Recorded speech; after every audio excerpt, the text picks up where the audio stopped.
Yeah, like at midfield. Just go right now. Go to camera 3. 3. Go to the gate. Perfect. Just like that. I'll just go ahead. Yeah, graphics 2 is going to be up for the first. Okay.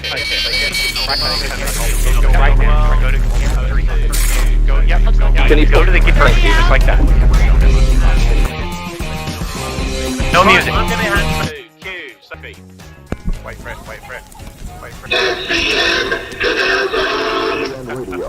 On radio in the Canal Zone. All right, guys, mic check. Go ready. Okay, Ricky, mic. Yep, I am ready. Wait for it. 2.5 Willie, mic check. Yep, let's go. 10, 9, 8, 7, 6, 5, 4, 3, 2, 1, and we're live. Okay, and go for it, guys. So, guys, better late than never.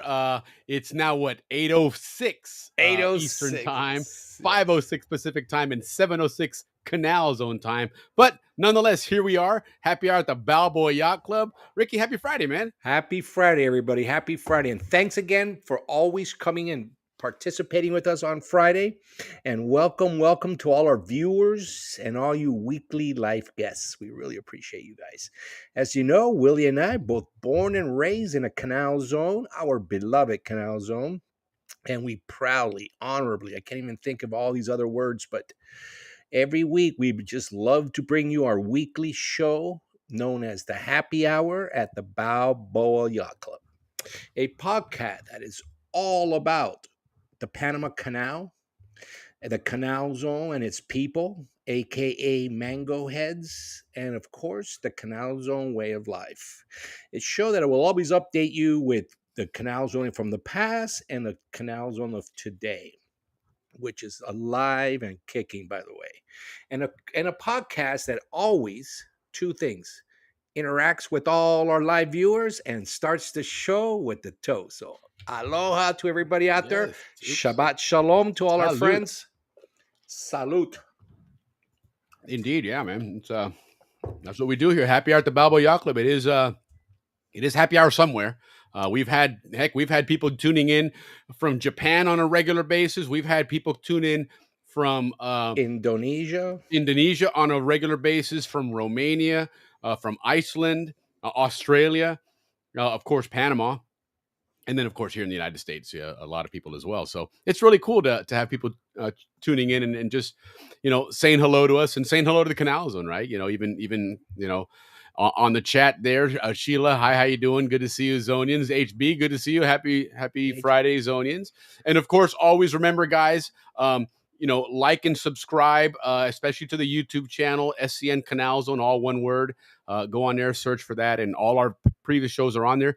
If you've just tuned in, we've been doing this for quite a bit. Ricky and I were just doing some tallying here. Some numbers, yeah.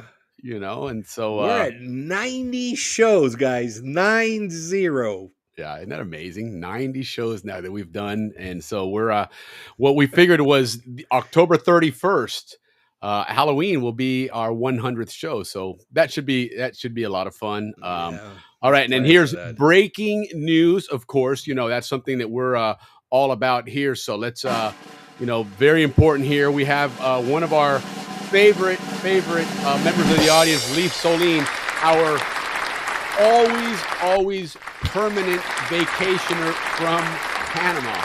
Leif's been vacationing in Panama, I think, since the 1955 treaty, if I'm not mistaken. But no, just kidding. Leif's he's been in Panama for quite a while, though. He's been vacationing quite a bit. He's actually was down there taking care of his mom. He's doing a noble thing, absolutely. So, Leif, hope your mom's doing well. I was glad you got to spend time with her. But Leif is back in the United States of America, and he had to learn how to drive on the left side of the road and everything else now. So. Hey, listen, Willie, here, HB saying hi from the Theater Guild of Ancon. That right on. Is a Zonian iconic establishment. Well, absolutely. We should talk about that. Maybe have HB come on and chit-chat with us about... Well, and who better than HB? I mean, this guy is an absolutely bona fide star out there. He's been on several TV series on the Hallmark Channel with Mystery Island, which is really cool to watch. I watched both the first and the second one, and I know he's got something else either in the works or he did recently. I know even back in the day when I think Survivor started first filming out in Panama, I think he had a role with that as well. So yeah, definitely the person to be talking about all that stuff. So yeah, whenever you want, HB, by all means, join us. We'd love to talk to you about that. You know who else would be really cool to have for something like that would be Fred Bales. Fred, for sure. And Lisa Palm. Lisa Palm también. She's in a lot of those shows. Yep, absolutely. That would be a lot of fun. There you go. Right on. Cool. So HB, stand by, dude. We definitely would love to have you on Theater Guild stage of John. Oh yes, John Anderson. That's correct. I read that. Nice. A lot of actually, there's a lot of people from Hollywood that came through there. Yep, it's amazing. We've talked about it that our drama club in our schools had to be so elite in how they taught drama because so many people from Hollywood come out of Balboa High School. Well, I'm not talking actors. I'm talking writers, directors. That's the thing. Absolutely. Yeah. The Zonian persona is there's always that sense of adventure and that sense of, don't always follow the beaten path, but get stuff done, and in a lot of cases. And you're right. Even in the music industry, like we've talked about before, having George call on and what those guys have done, on the front stage, but then, someone else that hopefully will be joining us here in the near future, Mark Ross or Marcus Ross, as he goes by now. But his dad was involved with Wolf, which is a iconic Zonian band. Iconic legends, yeah. And now Mark, he's taken on that rock and roll career, and he works with some big frontline bands and travels the world and does a lot with rock and roll. He was just in Florida recently, and in fact, we were going to get together, and they had a show planned last year, and then that stupid hurricane came in and postpone that. So, but and also next month, James Slater, a Grammy-winning writer, is going to be joining us, and that's going to be a really cool show. When I show you the list of songs that he has on his, I always forget the name of that thing. What is it called? The Hit Parade. Yeah, no. He's got there's a term for he's like a slick or whatever it is. But anyhow, it's got, some really, really cool names. I'll pull it up here and share it with you guys here. And, we certainly will when he comes on. But there's a lot of Grammy-winning songs from the likes of Tim McGraw, Keith Urban. Just real, big-time stars that he writes their songs, man. It's Sarah McLachlan. Yeah, man. So again, a lot of that adventure here in Zone. So yeah, that's really cool. Thanks for sharing that, Andrew. Andrew Eftimitis, our captain, that does our Panama Canal report. And there's a song written about our captain, Andrew. There really is. And we'll play that later on here, to continue that cheers, that support for Shorty and Slim, who just celebrated their anniversary. But 30th. Yeah, it's a lot of time, man. They've been, and again, their music is absolutely iconic Canal Zone music that just makes you feel like you're Zonian folklore. Yeah, absolutely. And we are known as what now? Mango Heads. From them, we are now Zonian Mango Heads. Yeah, so if you ever have a hard time identifying with whatever part of the zone, you're definitely a Mango Head. Whether you're military, civilian. Well, and speaking of identifying, Rick, I'm glad you brought that up. Okay, because we're going to do a different kind of segue than we had planned on doing here.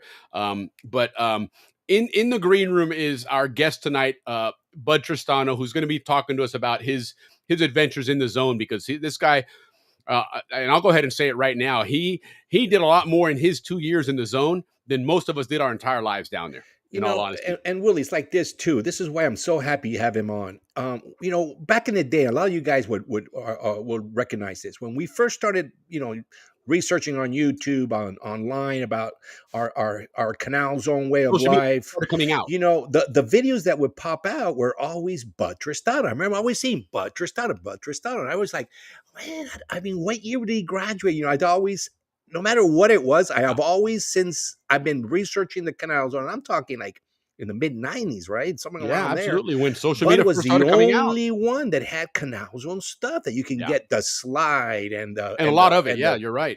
And things about Balboa. So, Jesus, we're really grateful, Bud. I'm going to be on here soon, and we'll let you know once you're on. But but it's interesting. What I wanted to kind of bring up as you talked about that whole Zonian identification, right? And that's been a an area of, let's put it this way, an area of debate or discussion.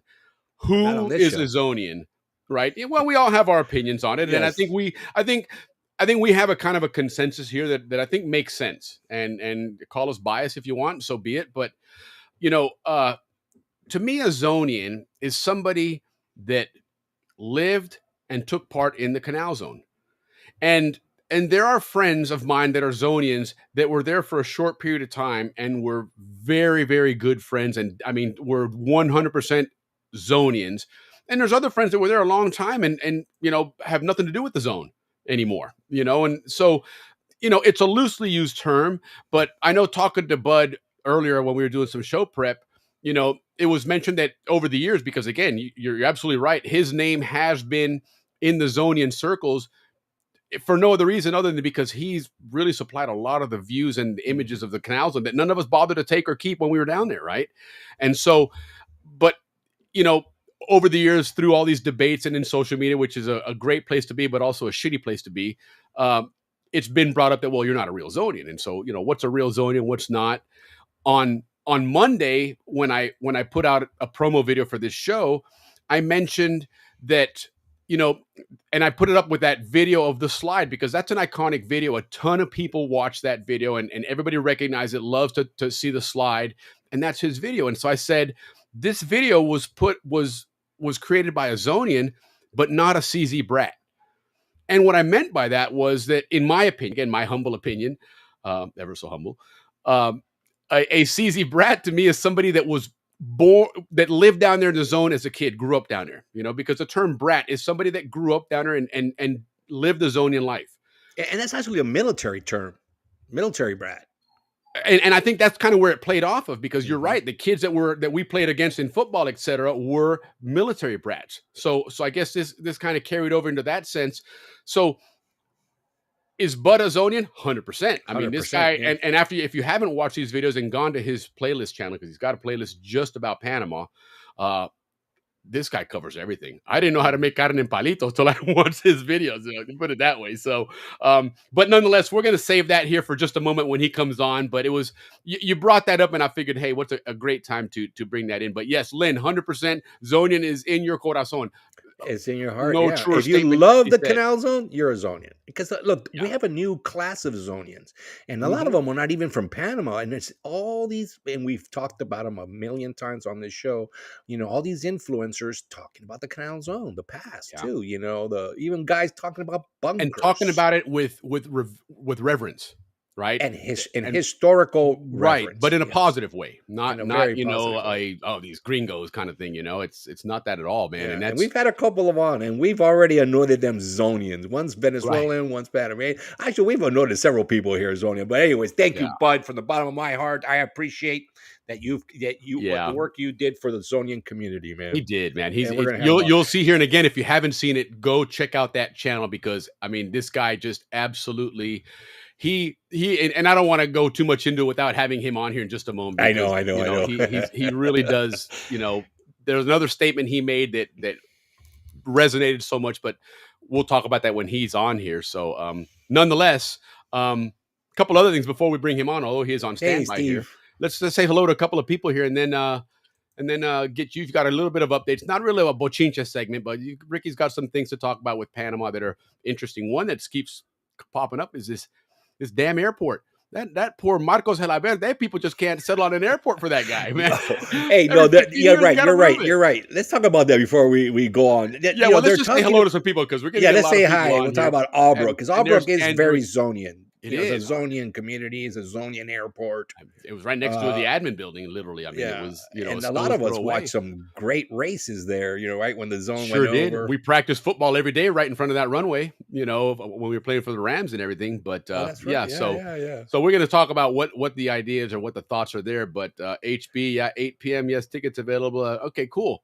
Right on, guys. So check these guys out here, and then throw it in the chat again if you don't mind, HB, in a little while. I don't mind you bombing it later on. Or what the play is, because we haven't seen a title of the play. Yeah, but Rich, buenas noches. Right, Yeah, good to see you, A lot Rich. of Zonians on tonight, Willie. Yeah, good, that's man. really That's cool. great. Lynn, we good to love see you on again. Yes, Lynn, right on. Lynn, we haven't seen Lynn in a while. Good to see you, Lynn. Yeah, absolutely. Lynn's my hermana out of Albrook. Lynn and I go Lynn and I started hanging out like in 6th grade, I think. Lynn 6th was or 7th. watching some of our early shows too. Yeah. You know, Yeah. Good to see you, Lynn. Thanks for Yeah, coming back, man. We absolutely. love you very, very much. Steve And Tuckerman. Steve, Right yep, on, good Steve. to see you, Steve. Absolutely. Steve, man. I mean, the stuff we talked about on this show it's today's news. So we're looking forward to having you guys back to talk about all this stuff with It's Maduro. kind of happened all over again, right? All over, It man. certainly is, Jesus. man. So So, all and those real guys quick, I we want to had go on- back to Andrew F. Midas for just a moment, because Andrew is definitely a big help to the show. Always has been. Big sponsor. If you're going to Panama, and you want to stay in the zone, Cascadas Resort, and we'll put it up later on here, Andrew, when we're getting off the air. But a great bed and breakfast right in the heart of the zone. So make sure you look that up. And when you look at the prices, it'll just blow you away because they are definitely Panama prices. You don't have to get a Zonian discount. It's already built in, man. But it's an amazing place to go. And if you want a vacation and check stuff out there on the water, he's also got Sea Panama Tours, which is it's spelled SEA, Sea Panama. They got boat charters, big boats, 55 people, all the way down to 8 people. And You want to they do go a partial fishing. transit. Yeah, man. If you want to see the canal, the way it really operates, get in a boat and go through those locks there. And that's what he'll do for you. So check those guys out. And again, we'll put them up later on towards the end of the show here and show you a video of some of the cool stuff that they see there. Right now it's whale season. I've been seeing a lot of people posting about. Oh yeah, a going lot on of the whales water right now. Yeah. Hey Willie, you did a good job. Man. It looks like we're definitely on the bar, man, at the yacht club having our Work a little bit. cocktails. Right now it's a little bit off here. I got to kind of fix it a little because the bridge is off. But the bridge is off a little bit. kind of a late I do start like and- it, man. It looks like we're leading on the bar. This is cool, man. let's see if I get this one. You're gonna laugh. Watch, because I fix it now. For the bridge is fixed, but now look, you're a giant. Hey, Ricky. Oh. Yeah. So, yeah. But Yeah, no, I got you. A work in progress. Maybe if I nonetheless. lean back. Yeah, So, there you go. we'll get it fixed. I do like it though. Yeah. All right. Well, Willie, Anyway. one of the things that we got coming up is this show with Carl Berg. I don't know if you want to chit chat about a little bit about that. But Yes. I'm glad you brought that up because this guy reached out to us several months ago, actually, and we've been meaning to, but Ricky and I are not the most organized people in the world. Newsflash, but and so we've been meaning to do it, and of course things come up, and you're like, oh yeah, let's do this one, and let's do that one. I mean, hey, Bud Tristano is a testament to that. Heck, I've talked to him a year and a half ago, it seems, and hey, I'll call you in a couple of weeks, and it turned into 40 weeks later. But anyway, he came out with a book. Carl Berg came out with a book, the Canal Zone Dictionary. And it's on print. It's available. He was selling them at the reunion actually, and we're gonna really go in depth in it next week and talk about it and put it up and whatnot. Go the other way, a little more. There you go. Look at you. But amazing book. And so Ricky's gonna go through a couple of things there because it's you would normally just assume that it's a Canal Zone dictionary for fun, and yes, it is fun to watch, but it is a real Canal Zone dictionary. If you want to really officially explain something to somebody about the zone and use the official verbiage or whatever, look at this book, man, because it talks about everything. Everything in the zone has a definition to it and identifying. So yeah, go ahead, Ricky. Throw a couple of those out. Yeah, this is cool. Let's just look at, okay, here you go. S's we have here. Well, it starts with Spanish fly. A so-called aphrodisiac in a small bottle of liquid form. Of course, that's All right, what Ricky would next one. find, right? The next Of one, course. spear gun. The next one, Spectre AC-130 gunship. The next one, speed limit. The next one, spider monkey. Tells you about what spider monkeys are. The next one, David Spear. An American it literally has principal- every word in alphabetical order that would be uttered in the Canal Zone in Panama and what it means. Some of them are obvious, Spiggity. but others are like, oh, I didn't know that's what that was. Listen to this one, spiggity or spig. A Okay. derisive term sometimes used by Americans in the horse and buggy days to express contempt for Panamanians on the basis of bogus claims made by local carriage drivers to English-speaking customers that the drivers could speak the English. So it's what it's all about. It's all these Canal Zone terms. It and really words is, man. And it's not meant to be a joke. It really is Is the Canal Zone culture and the words and the terms we used. And Spanish fly. it's really cool. Next week, Pepe Le Pew here, you know. It's on the dictionary, man. I had read the first thing they popped out, Spanish fly. And I'm sure that is a Canal's old term because all the boys, you know, oh, man, we're going to put a Spanish fly on this girl, whatever, you know. Of course, nobody did it, but that was the when we were kids, you know, if you wanted to kiss a girl. That would be a Zonian urban legend. Yeah, if you wanted to kiss a girl, but you knew you're never going to kiss her, you go, okay, I'll give her a Spanish fly. Maybe she'll give you a kiss. Yeah. Remember Jitney? There you go. Yeah, jitney. The jitneys were the people that drove the captains for the pilots. Yeah, absolutely. That'll be in here. I'm sure that'll be in here. Oh, I guarantee you that's in there. Absolutely, it's in there. Yeah, that would be like I said. That's That's that somehow there could be one term that would be used in that direction out of 9 million, and that's the one. And if you move to somewhere else and he opens a different page, that's the one he's going to find again. Yeah, that was amazing. That the first word, of course. But you know what? That is such a Canalzo word. So I'm sure everybody out there is laughing because you're right. Very Canalzo. That was it, especially at that age, you know, because you know we all think we know everything and we don't know shit at that age. We were kids, yeah. You know. But anyway, really, next week it's going to be fun going through that because Ricky and I are going to really go into it and make it something fun. In fact, you know what, Ricky, we could make a Kahoot for that.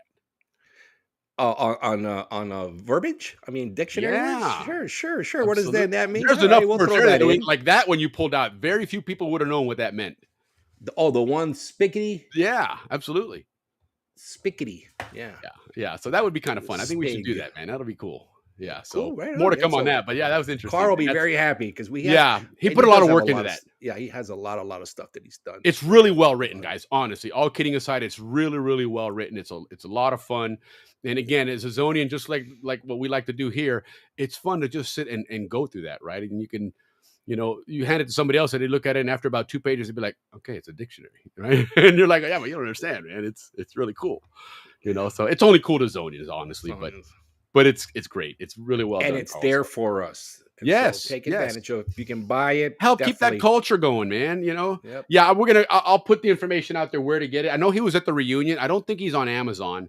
But we'll figure something out. I may have to reach out to him and see if he wants to work something out. Let's put him on Amazon, you know, and maybe the SCN Canals will get a little help distributing that. So, but anyway, So let's go to Albrook then. Talk about poor Marcos Agelabert and what the hell's going on with that poor guy that they got to build his terminals in wood, man, because they got to keep moving that shit.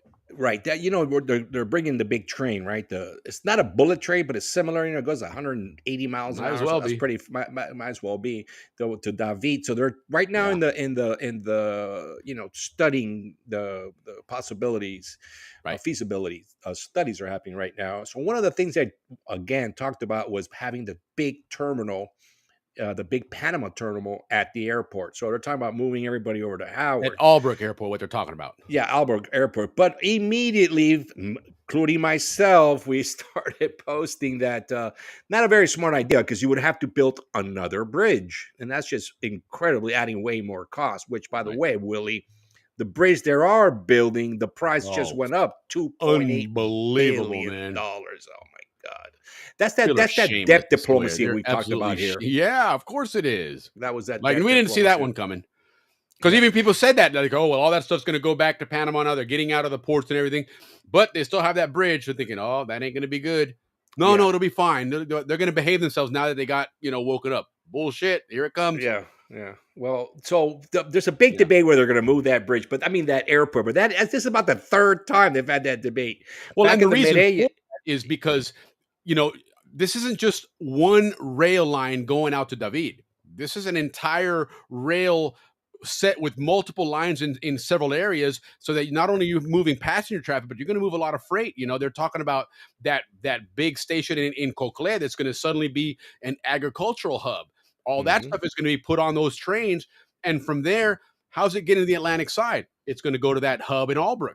And then from there, it's going to be changed over onto a train going on the Panama Railroad's line up to the Atlantic side. So I see where they're coming with it, but I don't see it's in the center. Yeah, it's not going to happen. I agree with you, Willie. I don't think it'll happen. I think they're going to keep it over in Howard, and you just got to get over to the other side of the bridge because building another bridge. Make a ferry, the Thatcher ferry. Bring that back. Oh yeah. And then ACP is moving too. They're moving more like towards Corozal. now that they're building that new bridge, a lot of the, if you remember on Roosevelt Boulevard, there was all those buildings that gave services to the canal, which were shops, the electrical division, Yes, between okay, the shoe store and the train station. correct. So all those buildings are all gone now because of the Yeah. because of the new bridge. So they were talking about relocating them all towards Albrook as well. But Coruscant now seems to be the spot. Well, and you know what? Down the road, now that ACP is also getting into port building, their whole mindset's going to start changing. You could certainly see those people in 5 or 10 years suddenly looking at maybe again Albrook or whatever and rethinking it, because now they've got more direct access to it and more say in it. It's impacting them directly when their own port is being impacted, So yeah, more to come on that if it doesn't fail. Yeah, more now. to come. But right now, it's about 60-40 that it's going to stay. So all you guys that are rooting for Albrook Airport to stay, you're still on the winning side. But we'll see. We'll see what happens. We'll keep you guys informed. And we'll keep you informed on the bridge. Yeah, and Ralphie's giving us a little update as well that 18 to 20 years build time on that rail. Holy cow. No, it's not. It ain't California, dude. This is Panama. Yeah, man. I'm in California, but not Panama. It's going to be like 2 to 3. Well, actually, Ralphie, it's going to be in 2 phases. So maybe for full completion of it. Yeah, I could see something like that. But I think initial operation, probably like, for example, I could see a line going to Coclea opening up first, and then from there, the next phase. Oh yeah, good to know. We talked about that last week, Henry. Cologne, man, Cologne food is the new thing. Everybody, they're throwing on. They had a big convention last week. Hey, HB, do me a favor. That guy, what's his name? Mike or Miguel or what's the guy's name? The Michael Ten, the guy that runs that. If you can get a hold of him, if you know how by any chance, reach out to him, have him get in touch with me. I've sent him some stuff on Instagram, but I imagine maybe he gets either a lot of messages or he's just ignoring me. But I'd like to have him on the show, man, because that guy's he's doing a lot of what that mayor, Mizrachi's doing Meyer's doing in on the Pacific side in Panama City, doing that in Cologne. And if you ask me, it's much more needed. The priority for that stuff in Cologne is much, much higher. I mean, that place has been dead and destitute for 100 years, man. Yeah. So yeah, that's good. I saw that. I saw a lot of postings about that. It seemed like it was quite the hit. That's awesome.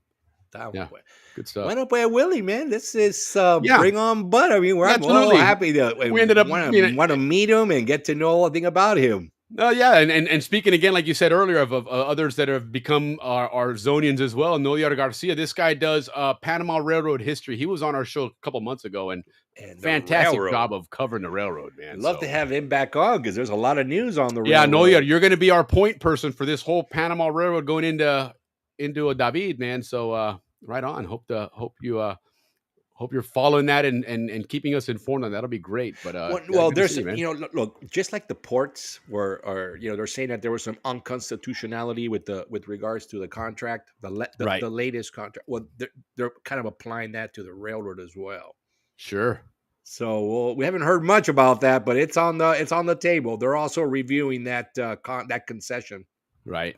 Mexico's completed their railway. I don't think. Yeah, that one we've talked about that one, and I mean it's peanuts what they what they're going to be able to do there with that. Yeah, I love the numbers. 1.4 million TEUs a year. 1.4 million. At midway point in Panama, like July when they came out with the numbers, we were like at 8.7 million.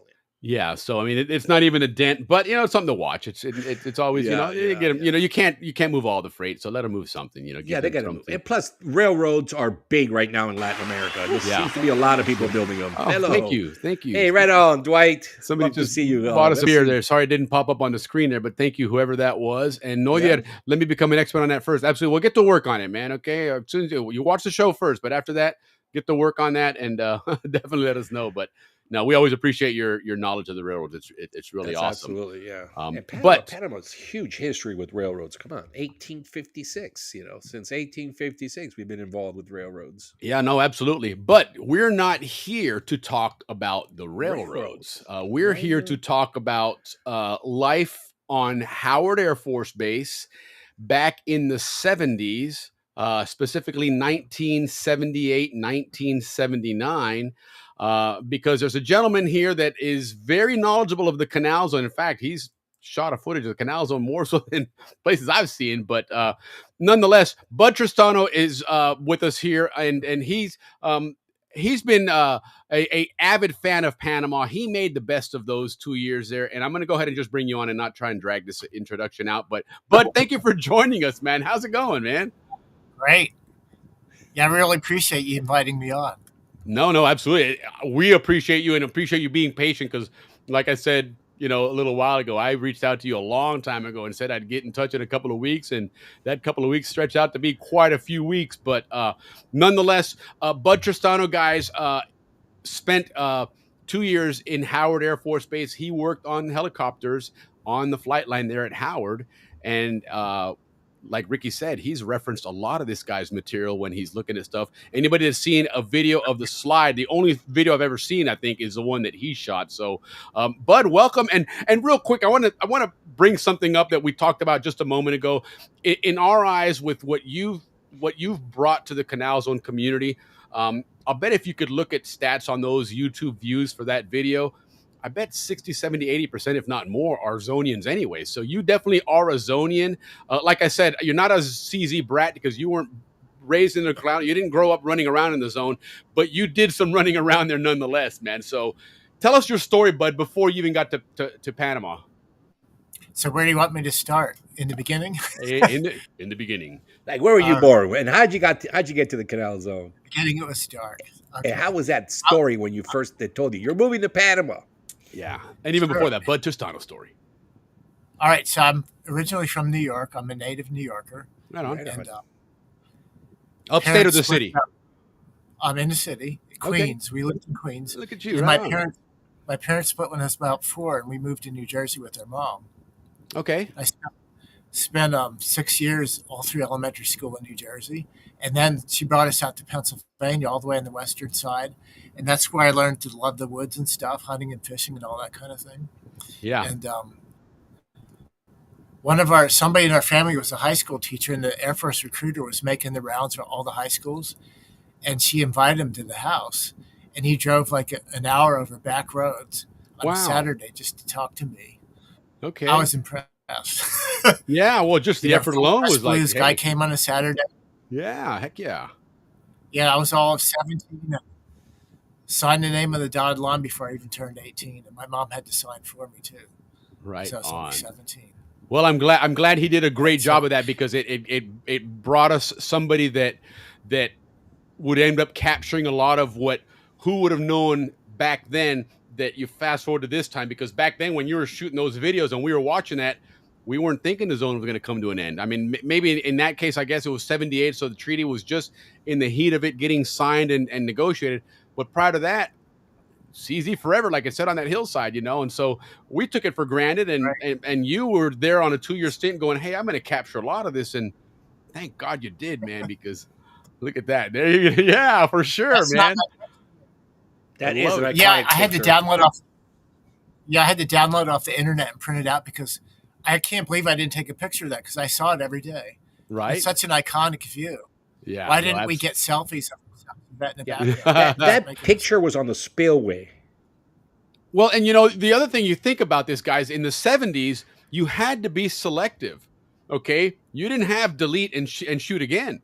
You had a certain amount of film, so you can't just random everything you see, take a picture of it or shoot it. It doesn't come out. You're throwing film away, right? And so, I was thinking about that when when I watched one of your videos, when you get to the top of the Goat Hill, right? And you're filming that buzzard flying over. I was like, you must really love buzzards, because you're not wasting film on something unless it's something worth capturing, because again, you can't back it up, delete and shoot it again like you can on today's digital media. So you're obviously going into the Air Force. You went down to Panama. We're going to go back to how that came to be, but real quick, your passion for videography and photography, did that come after joining the Air Force, or was that something you were doing prior?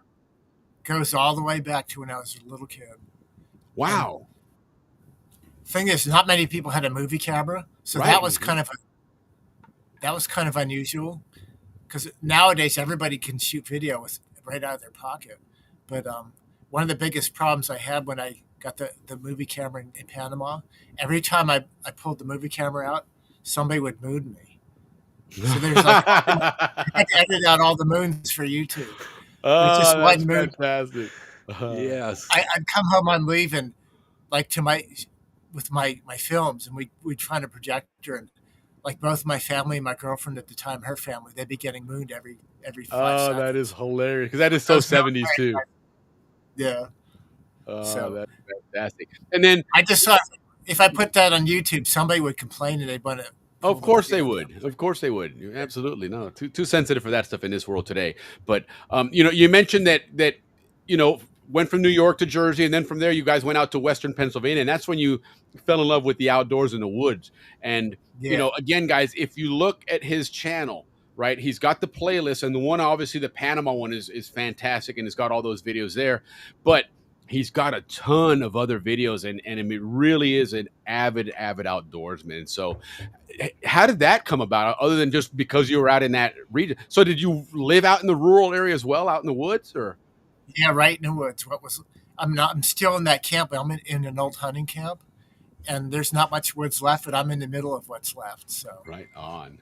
Oh, that's awesome. Yeah, so I can imagine that. My wife, her family is from the they call it the Holler in Virginia, off of the Virginia-Tennessee border in that area. But her grandmother didn't get running water until mid 90s. I mean, it's out there. Yeah, exactly. So it's I can see where you just to go outside to take a walk, you're in the woods no matter what, and you love that environment. Obviously you do, because again, guys, if you go to his channel, there's a ton. I mean, I'm not kidding, guys, hours and hours of outdoor videos. But let's backtrack again then. So you're out in the woods and you're in Western Pennsylvania. Recruiter drives all the way out to see you and talks to you about it. What was the one thing the recruiter said? And was Panama ever even brought up in the conversation at that point? No. When you actually go into the Air Force and like when you're in boot camp, you've got to fill out a form they call a dream sheet, and you can request places to be sent to.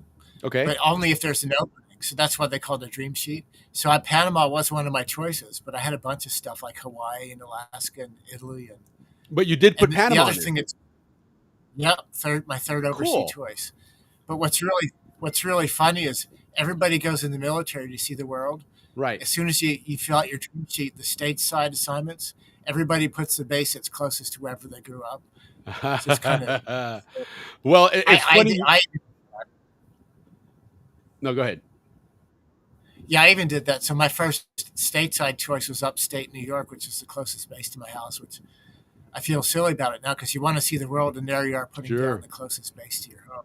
Well, you brought up something else interesting when you and I were talking last night, kind of along those same lines of staying home, was that, getting stationed in Panama and having so much out there to see and do, outside of working, 9 to 5 or whatever your job was, on the base, and that you made the comment that on Fridays you and your friends would be loading up the car to get ready to go out somewhere on one of your adventures.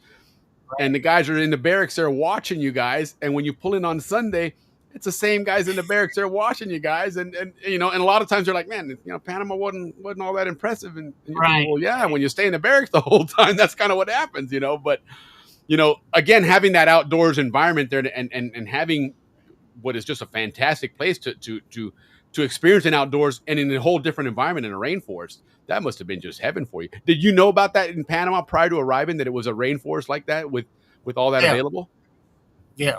Okay. But I was thinking, my first thought was I want to swim in 2 oceans in the same day. Oh, look at that. Right on. 50 miles apart. So that was my first goal.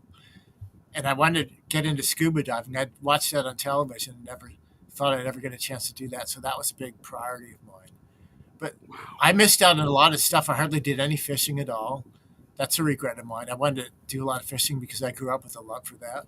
Okay. Yeah, you certainly could have done that in Panama. There was not a lack of fishing down there. So now, how long were you in the Air Force before the call to Panama came in? I was in tech school. So the reason I wanted to leave home. So I was only a week out of high school when I went off to boot camp. Right on. And then Right. And so they sent me to Denver, Colorado for tech school, and they put me in a course called munitions maintenance, which Okay. is and I didn't care. I didn't have any guaranteed job most people get a guaranteed job when Right. they sign up. I just wanted to leave home, so I was just testing my luck. And so they put me in a school called munitions maintenance, which is the code was 461, and I was halfway through that school. And one day I'm just walking down the hall and a sergeant walks by and he says, "Hey, 462." I'm like, "No, I'm a 461." He says again, "Hey, 462." And I said, "No, I'm a 461." And he waved me in his office. And so I walk in the office and there's 3 sergeants sitting there. And they tell me, "There's been a mistake in your orders. We're going to take you out of 461 school and you're going to have to start all over from the beginning." And of course I was crushed. But as soon as he said, "You have an assignment at Howard Air Force Base in the Panama Canal Zone," I knew it was destiny. Like it was like the whole universe was screaming in my ears, "Don't challenge this." But there was an F-bomb in there too. Of Trying to keep course. his family. No. I just knew, right?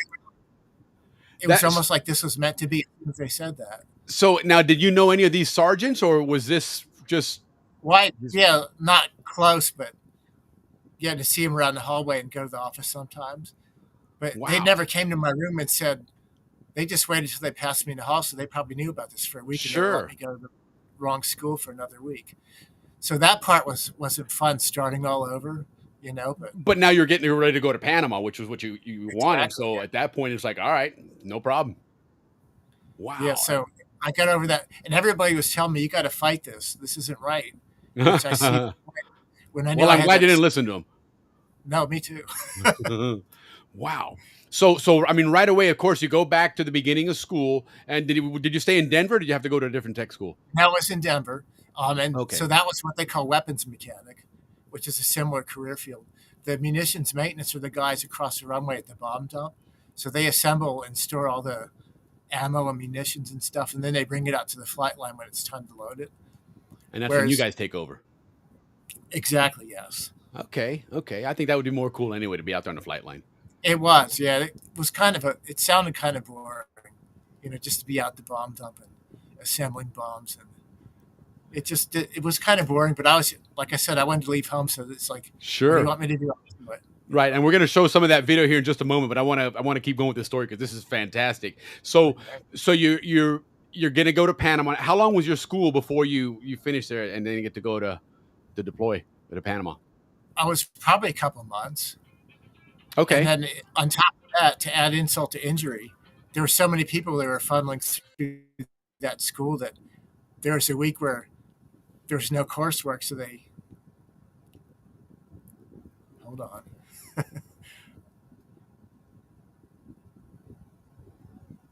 Go ahead. I think Willie must have gotten an important call from his wife. All right. I want to say hello to Mr. Dunn over there. He's always commenting on my videos. Like he can pick out. Sorry, that was my dad. Okay. Right, so where was I? Yeah. So now you've gone a couple months in school and then off you go to Panama. Arrive in Panama and immediately you're stationed in Howard. Tell us about your arrival in Panama. What your first thoughts are. First, from the moment you get off that plane, what's the first thing that comes to mind? The heat. This is crazy because I was still 18 years old. And you're like, what the hell am I doing here? As soon as I stepped on the tarmac, the first thought I had, it was home. That was the first thing that came into my mind. I'm home. Right on. You're like, I love this place already. I don't even know why. I just felt it. Like the breeze was coming in off the ocean. It wasn't that hot because the breeze was coming in off the ocean. You know where Veracruz and Venado Beach and all that is. Sure. That and there, I didn't know about culantro, but the air smelled like culantro. Yes, that's very true. You know, that herb. Very true. That's like this culantro air coming into my face, and I just felt like I was at home. Right. Oh, that's beautiful. Yeah. Now, the customs guy was kind of mean to everybody. So we got shuffled into a room, and the customs guy was kind of rude and mean, but you know that's customs. So now, did you fly into Howard or did you fly into Tucumán? Yeah. No, into Howard. Right into Howard. Okay, and it was a custom. Now was he a Canal Zone customs guy or was it military? Yeah, he was. Now he was a Canal Zone Customs guy. Oh, how about that? And Interesting. so my luggage tag said Hal for Howard, but not PTY for Takuma. Oh, wow. cool. Okay. So and was that one of those Braniff another charter flight- flights? Yep, exactly. And Pan Am before that. Oh, that's cool. That's So cool. we Yeah, used, we to used to call do that that. we used to call those freedom birds. I saw that. I saw in that your was- video there when the Braniff one's taken off, you have Freedom Flight written on it. And then okay, so you get there to Panama and you're like, man, I'm in love with this place and Already, whatnot. yeah. And what was your first trip that you took off base, and what was the first place you said, hey, I'm gonna go check this place out? Well, I didn't get a car till I was there for about a year. But the first place that really grabbed me, it was a while, was Pena Beach. Okay. 'Cause none of the guys I Wait, knew where's had Pena Beach? Is that on the Atlantic side? Lorenzo. Yeah, Atlantic side. Yeah. It's that desolate stretch of beach that you can see from Port San Lorenzo if you look across the Chagres. Now in order to get there though, you had to cross the bridge, go up to the Atlantic side, and then cross through the locks to that lock Yep. bridge, right? Right, I got Correct. footage of that too. That's on my playlist. Yeah, you have footage of that as well. I figured that was it. Let me go ahead and cue some of that up here because it's got some great video here, and we'll just kind of start talking through it here now. And again, guys, feel free to throw out your questions out there in the chat. We'll start pulling them up as well. But hold on, here it is. Hey, so I just want to tell everybody I'm not used to being interviewed, so okay, I'm more. This is Don't fun. worry, nobody is. you're doing great, make man. it through, and you'll love it at the end. Yeah. You're doing fantastic. So All right. Well, there was one other little funny thing. Before I got there, they had gotten paperwork on me. It was a bad computer printout. And they didn't know if my name ended with an O or a D. So some of them thought my name might be Tristano. But so, after I got through the customs, these two big sergeants met me and they looked at my name tag and they looked at each other and they said, "It's an O." So it wasn't like it's a boy, it's like it's an O. That is hilarious. My new life, I'm born into Panama, and that's what I hear. All right, let me go ahead and get this queued up here. And So what are we looking at? So are these in any particular order? I've got them queued up on your playlist. Anything there that you want to start with? Because I don't know which one. Well, it was all intuitive the way I ordered it, so I don't really know what you'd want to show first. Okay, well, let's go ahead and start with the first one. And again, this is a preview, is approved for all audiences. There you go. That's very important. Make sure nobody messes around here. All right. So there it is. That's the Hueys. Yeah. Okay, so real quick, before we proceed, give us the background on Spud. What's the story on Spud? Okay, cool. Everybody there had a nickname. So we had one guy that looked like Radar from MASH, so they called him Radar. And another guy that when he got wet in the rainy season, he looked like a drowned rat, so they called him Muskrat. Okay. Right, so, and this is another great day of my life. Everybody had a nickname but me, and some people knew me as Bud, and my first name is Lenny, and some people in the shop were calling me Lenny. So like half the guys were like, "Who's Lenny?" and the other half's "Who's Bud?" And finally, one guy said, "It's time for your nickname," and he just looked at me and he said, "Your middle name's Bud, right?" And I said, "Yeah," and it just came off the top of his head, Spud, and it stuck. And it's just stuck. a dumb, silly story. Well, but it stuck, and to the point that didn't you get a Canal Zone tag for your car with the name Spud on for it? the front. Yeah. Yeah, I don't have the real one with the numbers in the back. I wish I could find it. Right on. There you go. So a Spud production. So when you see those, that's what it is. And I see at the end of some of your videos, you have that closing shot where you're at the beach there, and it kind of freezes. You're in the poncho. That's pretty cool. It gives you that kind of that calling card, I guess, in a sense, you know. But we wanted to do a spoof of the Clint Eastwood spaghetti westerns. Oh, there you go. Heck yeah. Right on. Yeah, these are great videos, you know. And this is, again, early on, just... Like Right. 75, That was one of my when first trips. So got there keep in in mind, December, guys, so- on his channel here, he's got That's Goofy 26 videos on the playlist that are from Panama. But the longest video is only 9 minutes long, so it's not like hours and hours. But trust me, you'll get caught up watching them, and next thing you know, you'll just watch one after the other, and it's so much fun to watch. But so there you go. Who are these guys? Are these guys the guys you worked with, I guess? Yep. And those what are the beach is guys that? That looks like Palmar, but That's not Pena. really. That's Piñas.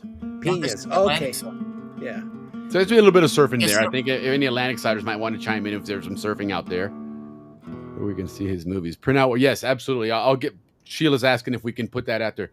Yeah, we've got a bit of a lag issue tonight. I'm not sure what it is because I'm not running a lot of stuff here, but Let me close Facebook out and see if that'll help, because I do have a lot of stuff open. Oh heck yeah, way too much open. Oh, I like the music too, and oh man, the goofy false shots. And now, is that true, Bud? That you doing this music in the background? You're playing the piano and guitar and these? Yeah. Oh My wow!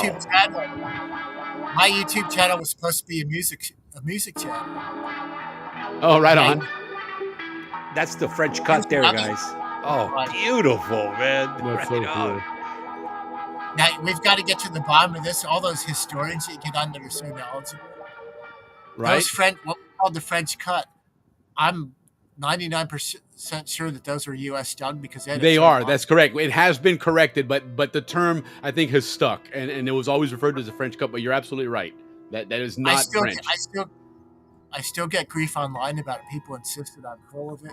That's you right there. That's Bud right there. I always thought that was the French cut. So that, oh no, that was in case somebody blew up the canal, then they would just get rid of that little piece of land in between. That was, and then the boats would use that to get through. Correct. That is correct. I did know that. Yeah. But yeah, you're right. We did call it the French cut, and it kind of stuck.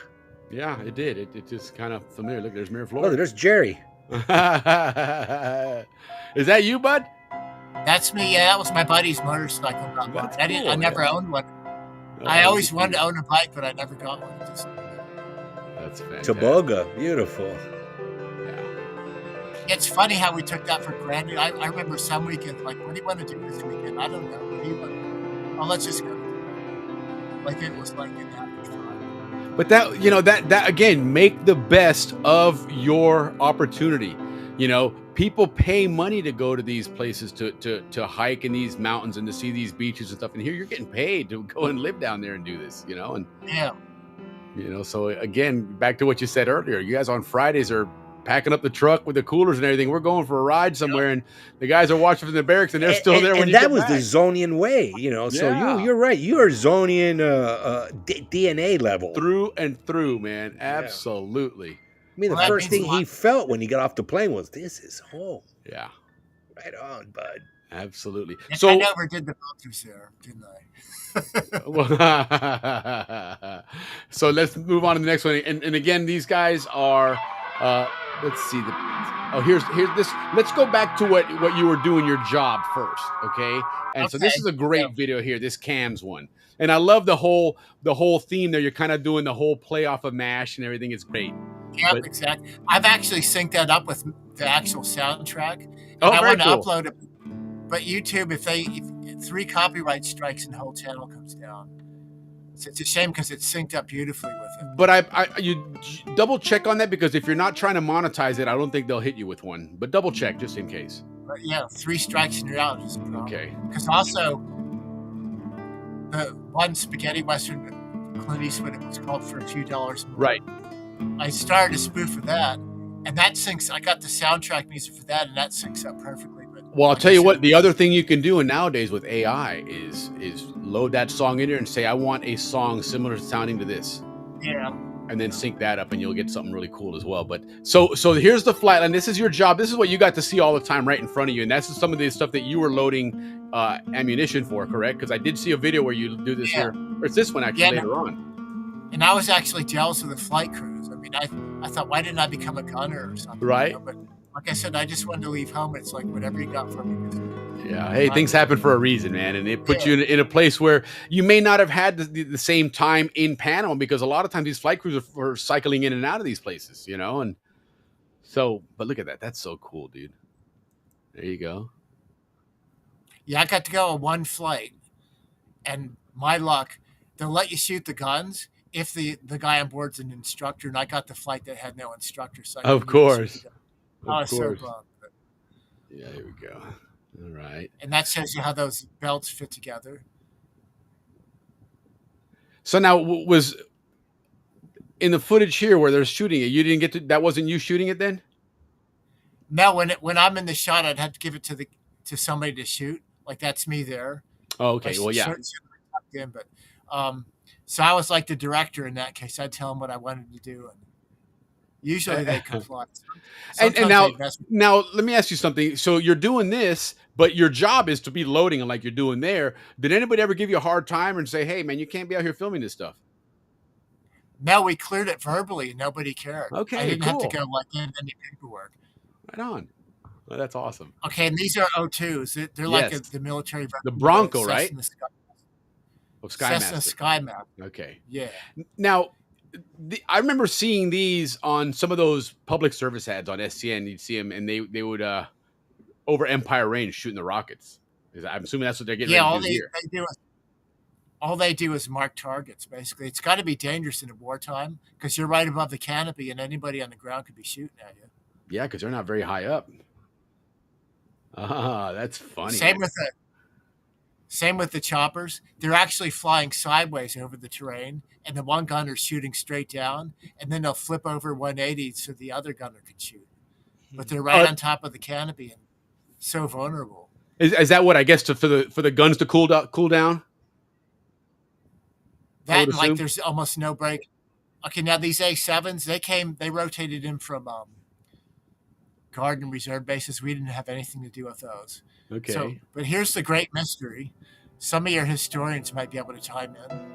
Okay. And we had nothing to do with that. All we had permanently stationed at Howard were 4 choppers and 5 O2s. That was it.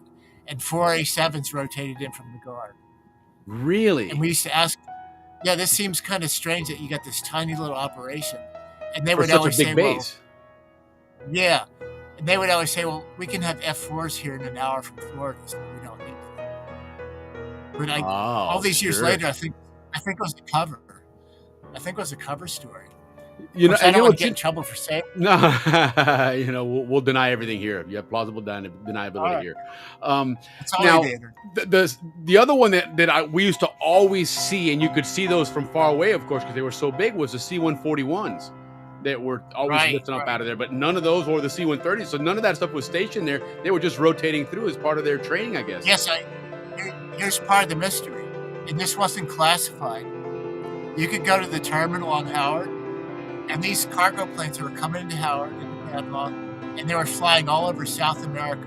Yeah, my dad used to do that because my dad was stationed in Albrook, but he was a videographer, and so he would film a lot of that stuff, and he would do that what they used to call the Andes run, and go all the way down South America, and they would end up in Argentina and either come that same way back or go up to Brazil and work their way that way back up, but always stopping off in Howard. What was that all about? Because they did that for decades. We're here taking care of 4 choppers and 5 O2s, but they've got cargo planes coming down and going all over South America. Sure, and you know, think about it. You know, the 50s, 60s, and 70s, your aircraft didn't have the long range you have nowadays as much as either. So Howard probably was a strategic place to stop off and refuel and whatever else to go into South America. You know, so now here's where you're talking about these choppers and like that rocket flying out there. So these guys then, when they're doing that, it's not so much to fight or attack. It's mostly, like you said, to mark the area and for others to come in. Is that what they're doing? When the O2s do it, you're marking the target, and then. Wow, look at that. So did you ever get a chance to shoot those guns out of there? No, like I said, I got one ride, and my luck, I didn't have any instructors on board. Oh, that's right. Yeah, just really, it's a bummer because I know people that they don't know anything about this, and they got to shoot the gun just because they were lucky there was an instructor. Right place at the right time. Yeah, of course I could lie and say I did to sound cool, but I'm going to be honest. Nobody's going to question that. Wow. So now the only place that they did that was at Empire Range. Is that where they did all this shooting at, or was there any other live fire areas in Panama? There probably were, but I only went on one trip. I'm pretty sure. Yeah. You're on the ground while they're up there having their fun. Wow. Did you ever get a chance to load the aircraft or just the helicopters? Yeah, the O2s. Yeah. But what about the other stuff cycling through? Like the A7s or the F-15s? Did you ever? No, we had nothing to do with those at all. You didn't even touch those at all. They came in with their own crews from Guard and Reserve bases. Oh wow! Okay, so y'all didn't touch those at all. No, just the 4 choppers and the 5 O2s is all we had. Wow, that's amazing. That's so cool. That's so cool. So let's talk about your life in the barracks then. Okay. So you arrived there. When did you arrive? What month did you arrive in Panama? December 19th, 1977. That's why you loved it, because it was the best weather. Yeah, no kidding, man. Yeah, you get there in June or July or November, you'd be like, what the hell is this place, man? Well, you know what? That year had a strange rainy season, because I know a lot of rainy seasons you could set your watch by when it rains. Yeah. Right. But like going into 78, it wasn't quite like clockwork, and everybody was kind of scratching their heads a little bit. And we got caught out in the rain. Mm-hmm. Yeah, that's true. So here's the barracks, and now in Howard at the Air Force Base there, how big of a base was it personnel wise? You know, was there, how much would you guesstimate were stationed there? Not a lot. I guess not if you only have that small of an operation, because to us it seemed like a giant base. I'm guessing there was more in Fort Kobe, which is like, it was like 2 bases together. Correct. Really? Army and Air Force, yeah. Yeah. Interesting. So Fort Kobe, because see, I was always, my assumption always is Fort Kobe was just like a little post, and Howard was a big Air Force base. Interesting. Okay. Well, that runway is sure big enough to handle. Like we had C-5s coming there too. Yeah. Yeah. No, it was. I mean, that runway is handling big aircraft now that they've made it that civilian airport there. So now you guys are grilling there right outside the barracks. Is this a special occasion? Is this something you guys would do? No, just regularly? A weekend. One of those weekends. That guy doing the chef there, he's the guy that named me Spud, for what it's worth. He's the guy that what? Named me Spud. Oh, okay. Right on. Well done. And later on, he married a Panamanian. He got really good at Spanish, so he started calling me Papa Grande for the big potato. There you go. So all his Panamanian friends would call me La Papa Grande. Oh, that's fantastic. Look at these guys. Now, do you keep in touch with any of these guys? No, in fact, some of them have already passed away. Wow. Once in a while, I'll get a phone call. Sure. No, it's sad because maybe like 3 years ago, I had a nice long talk with one of my old roommates, and he was full of life, and he was visiting Panama regularly, and then a year later, he had died from cancer. Oh, I had no idea he was even sick. Yeah. Wow. Now, this kind of stuff didn't happen a lot at all. Right. It was like an open house for families to look at all the various aircraft, but this was a rare event. Okay, and that was just for families of servicemen at Howard, basically. I would assume so, yeah. Okay, that's cool. That's cool. Look at Vern putting my old unit, 40th Minnesota Air National Guard, rotated to Howard. 90s. Oh, cool. Very good. Right on. Yeah, thank you for serving as well. Yeah, for sure. Hey, here's another place where I did flew F-16s. Right on, Vern. Yeah, I was jealous of those guys. But I had to do some judicious editing here because the guys in the bed of the pickup, they're all drinking beer out of a cooler. Yeah. This day and age, like somebody would complain about it. Of course they would. Of course they would. Not in the Canal Zone, not especially in the 70s. That was well. I mean, on YouTube, some idiot. Is this in Amador? Yes. Where is this? That looks like Amador. Because you can see the bridge in the background. See? It might be.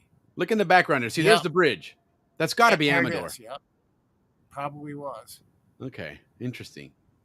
It's funny, when I first put this one up, somebody thought, see, these guys never did anything. Like, they don't know I have all these other videos of all the other places. So somebody was giving me a hard time about that. You never left the base. But this is one of those rare times. Right. And where is this? That's going into Howard then? Going back into Howard, yeah. So that was that Goat Hill that you just saw. Yeah. And that's driving my car. We called that car the Wolf Wagon. Nice. Right on. Yeah, station wagons were their shit back then, man. Heck yeah. Yeah, my dad had one. God, I remember one time coming back from the beach with Derek Hatchett. We went to the beach with his dad, and I'm in the back of the station wagon, and I fell asleep coming back, and next thing you know, I'm flying from side to side in the back of that thing. He had lost control of the car, and he was going back and forth, man. Oh my God, man. I'm thinking, look back at it now, I'm thinking, damn, man. All right, what is going on here? Who had the bright idea here to do this? They were just being goofy one weekend. One of those weekends we didn't go anywhere. I mean, we were just a bunch of goofballs. Heck yeah. No, and nobody cared about that, huh? I mean, nobody. No, that's like the sergeant that was a or something. different time. Yeah, that's true. No, nobody seemed to care. Maybe if an officer would have walked through, he would have yelled at us. Right. But that was a typical hanging out at Howard Air Force Base for you guys. Yeah. So now you go out and where was the coolest place off base that you visited, either once or on a regular basis? Well, the one when you did your sandblast show, the Gunayala show. Yeah.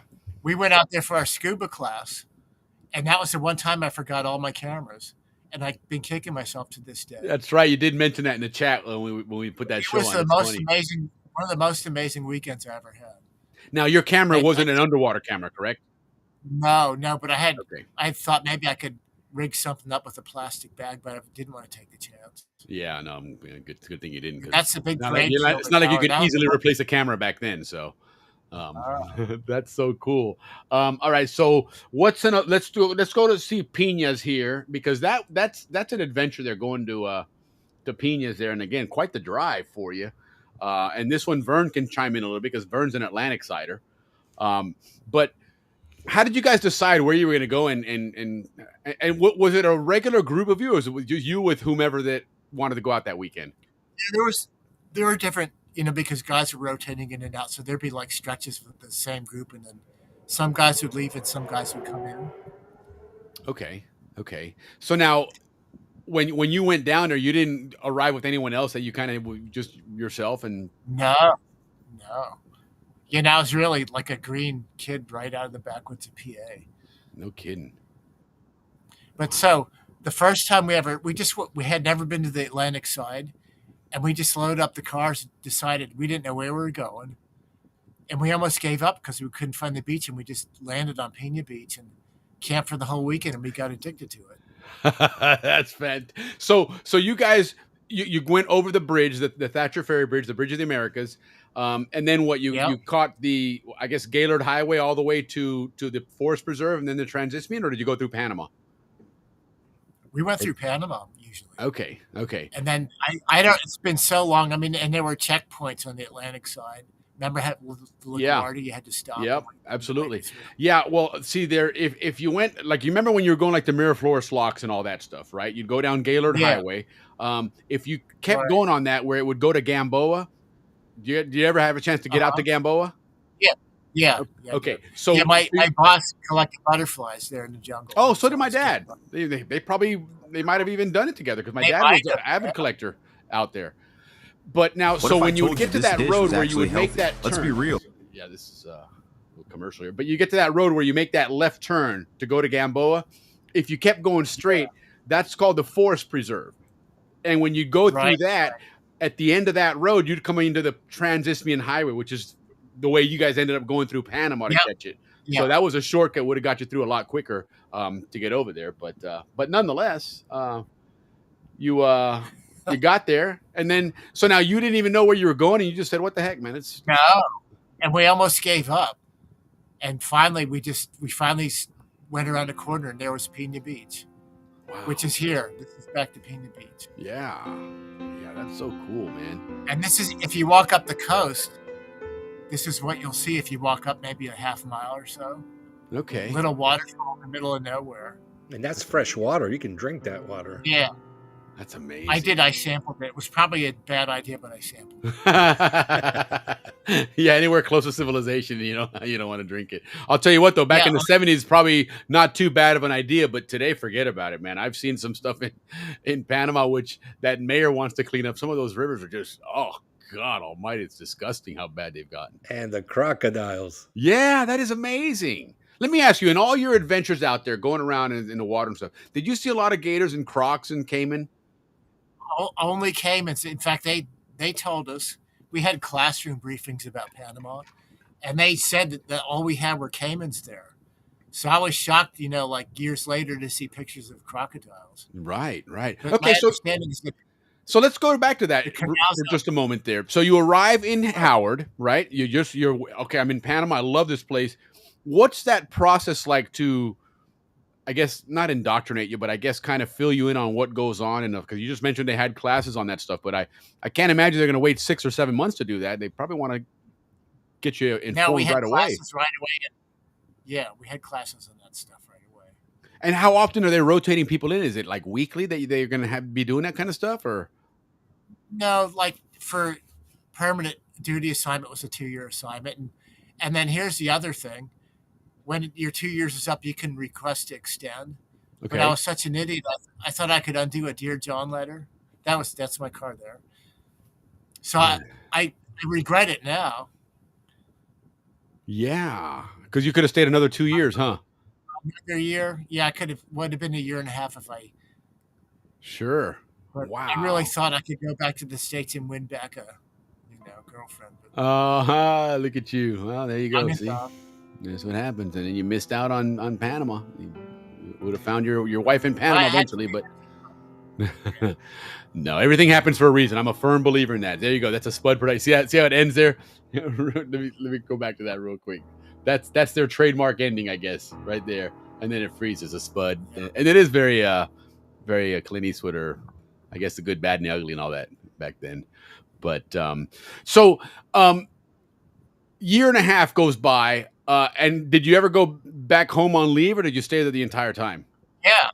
Yeah. So I went back 6 months after I was there.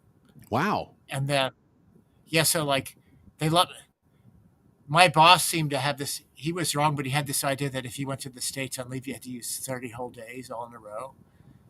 So I used up a whole year. We got 30 days a year. I used up a whole year, and then that was in the summer of '78. So now you were stuck in Panama for the next year. Well, what happened was my father passed away in November of '78. So they gave you emergency leave right away. So I immediately went back for another 15 days. Okay. And that really used up most of my leave for my career. Sure. Well, hey, I mean, if you had to be stuck somewhere with no more leave, Panama's not a bad place to be stuck. I mean, hey, you could have Diego Garcia. And there's another little thing. I had a taste of that because I was there about 6 months, and all the old guys rotated out, and some of my friends, they were dating people. They were just busy, and I didn't have my car yet, so I had a taste of about a month of being stuck on base. So I know what those guys went through that were there 2 years and never did anything. Right. Yeah, and there's that. Yeah, and they were doing stuff. I couldn't believe we're in paradise and nobody wants to go do anything. I couldn't get right. To do anything. Yeah, well, and back then there wasn't any Uber or anything. No.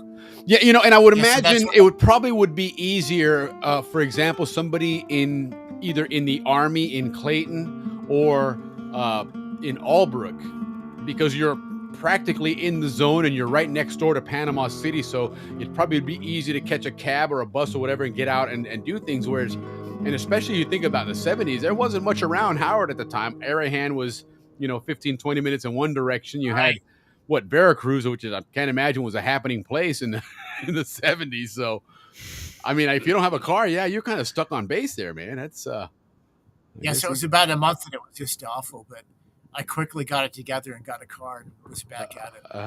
That's fantastic. You said everything happens for a reason. Right. Like, so maybe it's good that I knew what those guys are going through if I had a taste of it. Heck yeah. So now here's another interesting thing. Again, we're talking about, you really making the best of this opportunity, and just I did the best I could. You did, man, and you know what? The mission was a success, man, because you certainly not only did you live it up, but you captured it to share with other people, and even if you to go back to and remember and go, hey, this was a great time in my life. But here's one of these interesting things that, if there's something that you wouldn't think would be coming up in these videos here, but thank God it did, because I don't think any of us knew this here. But check this one out here, folks. This is something we're all very familiar with, but we have no idea how to do this. This is how to make carne en palito, okay? And if you ever left the yacht club at 1 or 2 o'clock in the morning, man, and you were driving by 4th of July or go to Ancon in that direction, you were getting yourself some carne en palito, man. And there it is. That's exactly what that looks like there. So check this out here. And where did you get this recipe, first of all? I can post the link because so many people said this is the way you do it. This is like the high test version. And in fact, I got it confirmed by, remember, our dearly departed friend Ray Mocht. Yes. Oh, yes. Yeah, well, he actually made jars of this stuff, and I bought some from him. Okay. And he said the official recipe right here.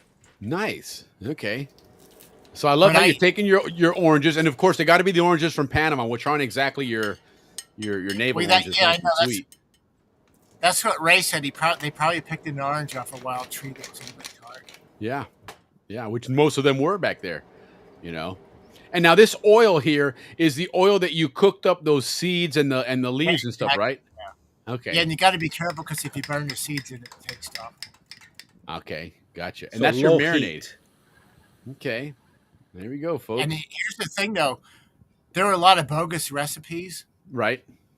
and people would say that's how they made their monkey meat. But like there were like Their weird monkey things meat. like Coke and 7-Up, and Yes. I know a lot of Panamanians, they're offended when we use that term, but that's what we called it back in the day. Yeah. Well, you know. Okay. So I've been trying to say carne and palito. You sound just like Ricky. Yeah, I was going to say, you sound like somebody I know. We make fun of that. I give Ricky a hard time because Ricky has this thing about if you speak it in English, the name is going to be pronounced in English. Ricky has this. He doesn't like to hear the people that are like, "Hey, look, there's carne en palito," you know, and then they switch one dialect to the other. So that's his. You know, he Keep it the resonates with you same. there. Look at that, right on. Now, that's done up in Pennsylvania at your place now, right? Yeah, that's it. Yeah, where I'm living now. Very cool. Very cool. So now where did you get your carne en palito down in Panama? That street corner from the Ancon Inn. Exactly. That's the way. That was the one, man. That was the one. Grand Morrison. Yeah, You don't want to say I call it. Right across from Grand Morrison. Yeah, well, that's it. The thing about the military is, I'd say about half of them, all they know off base is that they called it downtown, but Calle Jota, all those clubs down in there, that's all they know of being off base. That's exactly it. That was a cab ride coming over the bridge. You keep going straight down there and stop there. They were obsessed with all those. There was some good bars and restaurants down there. Yeah. You had to see one. It certainly was. It certainly was. So now let's talk about this Cerro Cabra. Okay, this was that mountain right across from the base. Okay, and tell me if I'm in the right one. Now We it's have several of them every on day. there. Make sure I have them in the right order here. But I guess this is the first one because you got a couple of them on here. That's Howard from the air. Like I shot that from a Friedenberg there. Okay, and so this one here is from Ancon. You can see the on the right side. You can see Sosa Hill there, and then of course the bridge, and the one that you're talking about. If you guys can see the little X on it, that's the one beyond Howard Air Force Base, which you can see it's a little bit lighter in color there. So I pitched the idea to climbing that. Everybody that had tried before, there's a lot of false summits, so they were saying, you think you're at the top and you see another valley and another hill, and it's like that the whole way up. But I still had to try it. Well, there's a part on the video here, and I don't want to give it away, but when we do, I want to talk about it because from what I interpret there, I think you guys are insane. But then again, I'm scared of heights, so you know, and I've got a fear of impending doom. My doctor said so. When I see stuff like that, I'm thinking, oh, this is bad. This is not good what they're doing here. But so there you are. Now you're standing there. Okay, on your way. So you're not even close to the top of it yet, correct? Oh, no. So about 6 or 7 of us started, and halfway up when we were halfway there, everybody gave up, and I only talked one guy into going all the way to the top with me. I couldn't believe it because I could not look at. Yeah, I couldn't live with myself. Yeah, why? Your dad says that there's been a couple of posts that says you're not up. Well, some people saying we're not up. Hang on a second, guys. Let me share. There was an issue earlier with our stream, but if you guys are, and I see people chatting from YouTube, so I know that they are on. But let me put up a link up there real quick. So while I'm doing this, just from the looks of it, it seems like there was a lot of clouds and stuff. So this had to be during the rainy season. You're doing this, correct? Probably, yeah. I didn't write dates on any of my film reels. Okay, all right. Note to self: from now on, put dates. Yeah, on it's your not reel. like digital. Yeah, I would assume just again because you see the fog around the hill at the top of it and all the clouds and stuff. That's very much rainy season. Okay, yeah, it is live. I just caught myself talking on there. All right, I'm just copying this link here, and I don't know how I'm going to send it to him, but all right. So you had what, 6 or 7 people started this, and so you guys talked about it. And was there any planning involved? Did you have to like find a map, or just how did that just come about? Now we drove across the runway to where the bomb dump was, and we parked our cars, and we just had at it.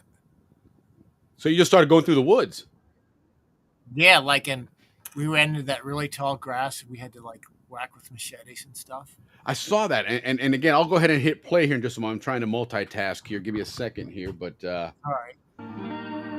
Okay, there it is. So there's you guys, and there you are. Just I'm thinking, and again, guys, in the rainy season, even though it might be warm, it's humid as hell, guys. And so this is, I guess, similar to the people back in the 1500s crossing the isthmus. Man, it's not an easy climb by any stretch. Wow. No, I couldn't do a climb like that.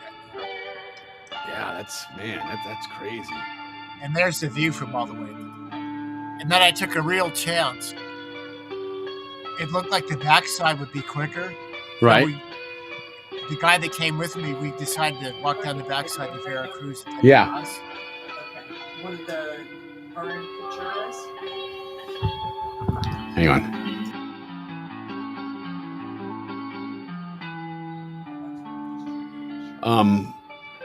Okay, sorry. Yeah, all right, there we go. Sorry about that, guys. So let's go to the second one here now. So you're working your way up there, and how long did it take to get from the bottom all the way up there? I'm trying to remember. We probably left around like 7 or 8. Now, I'd say like about 2 in the afternoon, like half of them. One guy just said, "Well, this is the top for me," and everybody agreed with him. I just couldn't believe it. And they were adamant about going back. And I said, I'm this far. There's no way I'm not going all the way to the top. Right. So now that one, the one that just flashed before that real quick, because you just jumped real fast. This one here is it a little bit higher up than the first ones, or I guess that's still the same one? A little bit higher than the first one. We're still like... Yeah, now here's where I say you guys are crazy. And watch, I'll just take the comments off the screen for a moment here to watch this, but watch what they're doing here, guys, and watch here, kids. They got their machete. You got to have a machete to get through the woods in Panama. No ands or buts about it. But right here, look at this.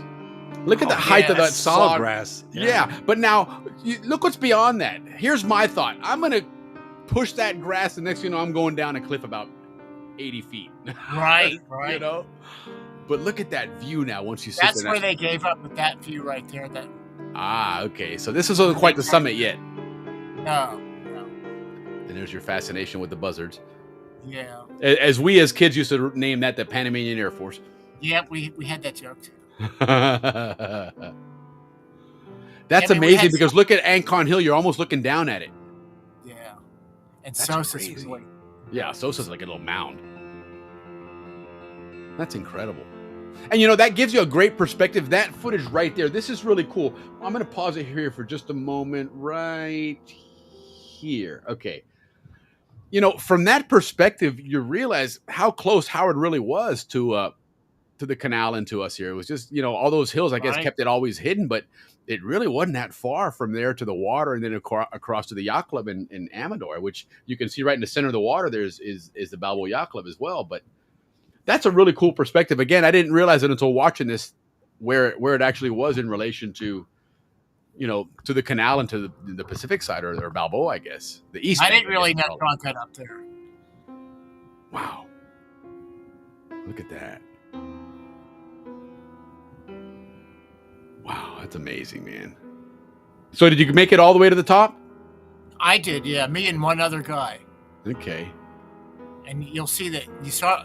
The picture already flashed by, but it'll show up on here. Okay. Yeah, I overdid it with the buzzards. But it's kind of cool to watch them because they're flying below you. Yeah, one time a friend and I climbed Ancon Hill, and there was about 200 on top of Ancon. Wow. And when they all took off at once, talk about a scary sound. I'll bet. The stench was unbelievable. Oof. Yeah, they've cleaned it up. I don't think there's any more. Not that they cleaned it up, but the city has just grown so much. I don't think there's any more buzzards there. Yeah, I don't the last time I was there, I didn't see any. Well, didn't they have a big homeless problem there, a homeless encampment or something? See there, I'm at the top of that. There you are. Wow, look at that. Yeah, you certainly are much higher. God, yeah, you are much higher up now. That's insane. Look at you. And like I said, I made it a tough call to go down the other side and catch a bus in Veracruz. And we just got lucky because we could have really got lost in the dark and stuff. Heck yeah. But it only took like an hour or two to get down the other side, so I made the right call. But heck yeah, that's amazing, man. And now in a situation like that, if you guys like you guys went to the other side of the base to where the munitions area was, and then you parked there and started hiking up there. At what point is somebody looking for you if again you get lost or something goes on there? Do you guys have to sign or check out or something, or? No, that base is really, it was like the Air Force's best kept secret. That's amazing. That's crazy.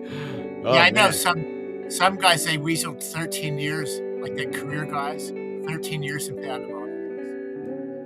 Jeez, make the best of it, man. It was like easy duty for the most part. Well, heck yeah, if you only have 4 choppers to work on, I can't imagine you're all that busy. But wow. So what was the typical day like for you? A typical Monday through Friday day for you? Was that the way it was? Was it Monday through Friday? Yeah, once in a while they get tough and we do some 12-hour shifts, but it was Monday through Friday and it was really easy work. Wow, right on. And what was it you guys were you training? Well, I guess in your situation it doesn't matter who you were training to fight against because you're loading the weapons regardless. Yeah. And so you never had to do any other kind of duty, like any kind of guard duty, anything of strictly loading the No, that was it. Yeah, that you do that in tech school. They make you mow lawns or do guard. Right. Yeah. Yeah. Once you're on your permanent base, it's pretty much what you're trained to do. Sure. Okay. And then Goofy Falls. Let's talk about Goofy Falls there. And Ricky, what's your memory of Goofy Falls? You know, I went one time, and right around 78, around that time, with Robert Wood, David, God, I forgot, David Jones. These guys were much older than me, but they took all these little rats with them. Right. And we went out there. Remember, we had to cross a cattle field, and you had to run across because the bulls would come chase you. So you had all these Zonians running with coolers, trying to get across this pasture to the water. That's what I remembered. But I only went the one time. You had to leave somebody to guard the cars because they get broken into like 100% of the time. Yes. Well, that's all. That was all the falls were like that. Yeah. Yeah. You had to leave a cooler of beer up there, and whoever was pulling guard duty, they at least had something to do. That's hilarious, man. Yeah, you're on guard duty today, man. They'd be up the road watching you. Like there'd be like 3 guys under a tree just waiting for you to leave. Yeah, that's correct. That's the way it was. Yeah. Heck yeah. Yeah, you ain't gonna catch them. They're gone. See ya. So, how did you discover Goofy Falls? Was this something somebody told you guys about, or did you guys just? Yeah, word of mouth. Okay. And if you look at it now, I think there's a water treatment plant there now. It's like where this was. It looks like they put a dam in it. Interesting. Yeah. Oh. Where we that's out there by the airport, guys. On the way out there, there was like that bike track. By what airport? By Tocumen? Yeah, it's out that there. Oh, okay. I didn't know that. I've never been there. I have no idea. That's why I asked you. Yeah, up in the hills. Like you had to go up towards I think they called it Cerro Azul. Cerro Azul. Okay. Yeah. I remember being up there sliding. Yeah. Gotta pardon my gringo accent. I tried to learn Spanish. But all right, hey, you've done great, man. And like I said, even on your videos and stuff, and then even you and I chatting, you know, you throw your stuff in there. And you're like, man, I'm so excited. Chuleta, this is gonna be great, man. I'm like, listen to this guy, man. This is Zonian here, man. Come on, absolutely. Wow, man. So what was your worst memory of Panama? If there's one thing you say, well, I really didn't care for this. You know, what was it? What was the one thing that you didn't? It wouldn't be Panama's fault, but when I got my Dear John letter, that was the worst. And then when my father passed away. But let me think if I can come up with a Panama-related memory that was bad. Something that was an annoyance, you know. No, I mean, for example, do you remember? Because you guys probably were impacted a bit more than anybody. Every so often, there was this fish processing plant, and depending on the wind, that stench of rotten fish or whatever, I mean, that permeated the entire Pacific. Right. Yes. I imagine you guys being in Howard, I mean, you literally were right out there on the water pretty much. I mean, your runway's pretty much almost on the water. But God, that was awful. I remember that. If there was one thing I could say, God, I hated that, man, because that'd be around for days, man. That wouldn't go away, man. Oh, that was awful. But Well, really, I guess you could. Maybe this counts, but it was actually fun in retrospect. Blew a tire on the bridge. We had to change the tire on the Thatcher Creek Bridge. oh hell no. You could feel the whole thing vibrating in the wind while you're doing it. No thanks. I'm scared of heights anyway. And my dad, former Canal Zone police officer. In fact, I think he's listening now. He's the one that called earlier. He goes, "Are you sure you're on?" I'm like, "Yeah, I swear to God, Dad, we're on." But he was one of the guys investigating that 2.5-ton truck that went off the bridge with the Army guys on it. And I saw a lot of those pictures, and I think that probably helped to traumatize me. But yeah, that's why when I was watching that video, you guys going through that sawgrass, I'm thinking, are you insane? You're gonna keep pushing that down, and next, you gotta go off over a hill or something. But yeah, and that's that just sawgrass would cut you too. Oh yeah, that name was very appropriate, man. That stuff would, man. God, I remember I used to go down around the bay there off of Amador Road by the bridge there and go through that stuff. Yeah, that was nuts. So this here is just kind of sightseeing of the canal itself, right? Yeah. Yeah, my first trip off base was along here. Okay. Just probably my first roll of film that I shot. Very cool. And now, how much of this did you know, and how much, from the time you knew you were going to Panama until you actually arrived, how much time did you have to kind of learn and study or read up or anything? Well, you know what happened when I was still in tech school and I got that assignment. PBS ran like a 3-hour special about the Panama Canal Zone. Oh, perfect. But it had I've got the DVD now, and there's like a strong anti-Zonian sentiment throughout it. Really? Like whoever the director was, yeah. What's the name of it? When really you get a chance, send it to me, because I'd like to look that up and check it out, man. And yeah, you can. It's expensive. It's just called Canal Zone. I'll try to find a link for it because I think you can still buy it. It's just expensive.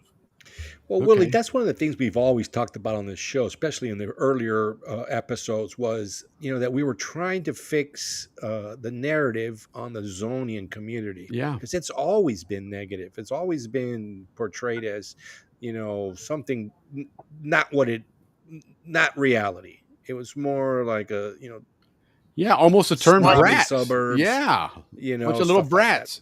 Like the brats, correct. Spoiled, and it's just the complete opposite. And so that is one of the things about our show that we want to correct. So now let me ask you this, but your experience with the CZ brats then, did you interact with civilian Zonians at all? Is that something you guys did, or? Yeah, when I took classes. So like we took a night class in Spanish over at the Canal Zone College. Oh, right. And then when I took the scuba class at the Balboa Y, we all became like siblings. Like we had Zonians and military Panamanians. Sure. We even had a European in the class, and we were just all tight. Like all the divisions fell away once you're thrown together. Mm-hmm. Right, which was rare. I hate to say it, but it was rare down there. I mean, everyone seemed to be. Yeah. I hate to say it because it really it's part of our own legacy, but everybody did have that kind of separation mindset. I still talk about, one of my birthday parties when I was very young was in Panama City at that amusement park there, Parque Urraca. And my next door neighbor, who's a very, very good friend of mine, he couldn't go because his parents wouldn't let him go into Panama. And so a lot of people had that division that, I don't care if I'm in Panama, this is the Canal Zone and I'm an American. And, and these guys, well, I'm in the military. And, I know even in school we had that. There was a lot of, if there was fighting, it was more so between Americans, military against civilian than it was Americans and Panamanians. The Americans and Panamanians pretty much got along, it seemed. There was always some kind of a division with the military, and again, this video is wonderful. Oh, I can tell you what it was, because they would hate on our girls and we get jealous. Probably because every fight I ever had with the military was because of the girls. Yeah, I can imagine. I can see that. And these guys are a little older because they're not. I mean, they're still young. I mean, like you said, but you're 18 years old. Yeah, they were young. But here we are at the yacht club brawling with these guys, and we're still in high school. So they're a couple years older than us, but we had that mindset that, hey, we're in the zone. It's our place. And but I'm glad that that's changed now. I'm glad that we've grown out of that, and if nothing else, I think, you know, having the Canal Zone now, you know, having it gone into another phase, right? Because this is the American era that we refer to. Yeah, as, but as it listen, is now. watching these guys and how they're enjoying it is exactly how we Yeah. did it. So I mean, it's just, you know, If you put it's this the video up and same said this DNA. was filmed by a Zonian that lived in Los Rios or something, nobody would ever Everybody would doubt it. believe it. Yeah, Yeah. And we all 100%. we all did everything you're watching. That's what we would do. Yeah. I think it's more of an American thing. You're that American. That's the American way. And then having the opportunity to grow up in Panama, you know, gives you that sense of adventure. Kind of like what we look at, you know, when we talk about the zone with the folks in Gamboa. You know, Gamboa kind of is that frontier town or whatever. And I think the zone in itself was a frontier area for Americans. And you know, because we had all the American, you know, festivals, celebrations, holidays, and everything was very Americanized, but we had this, you know, and we had, you know, an area where you can go and have somebody sit with a cooler beer while you go and swim and have fun, so nobody comes and robs you, you know, because you're in a third world country. That's the adventure of Panama, man. And again, you have made the absolute best of this, bud. You really captured it for all of us. We're all very fortunate that you got stationed in Panama. Look at what we're watching. People jumping off. I mean, the last time we saw anything like that was us jumping off. So yes, you know, we're watching it in our heads, not on film. And here we are. He filmed this. Look, from across. So you had to swim to get to that side. How'd you get your gear on that side? For that one, we just walked around it, but I have swum across it before.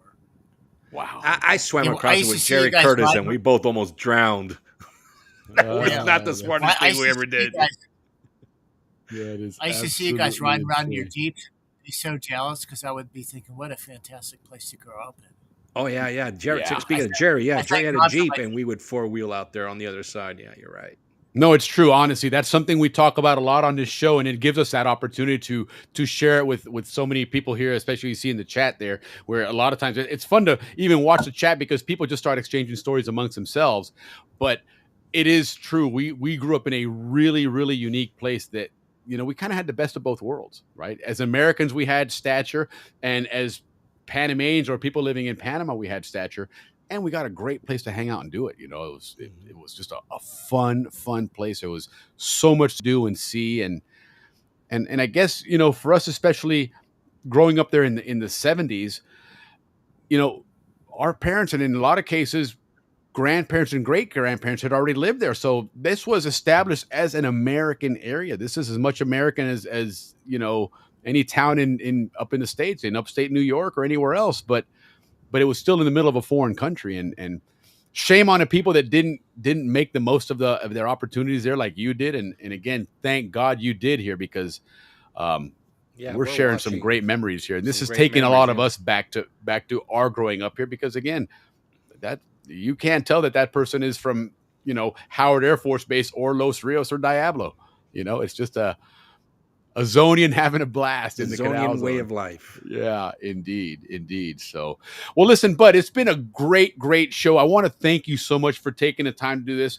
Again, first and foremost, to you and everybody on our show, thank you for your service. That's first and foremost. From the Canal Zone community. And I speak for them. Indeed. At this Very point. grateful for that. We don't have a Panama Canal if it wasn't for you guys. So, but thank you for you and your sense of adventure and this love for video and photography that allowed you to capture this for us to remember, because I think we're enjoying this as much, if not more, than you are, right? Because to your point, this was 2 years of your life. This was my entire growing up is looking back and seeing this, you know, especially that era, just even the cars, you know, that's the cars that I grew up watching in the parking lot, man. So thank you so much. I'd love to have you join us again. We want to have more of these stories and have more folks from the military join us, you know, down the road and you know, and share their stories and their adventures as well. But real quick here, give us a closing statement, I guess, in what your view of being a Zonian, even if it was only 2 years, but heck, it was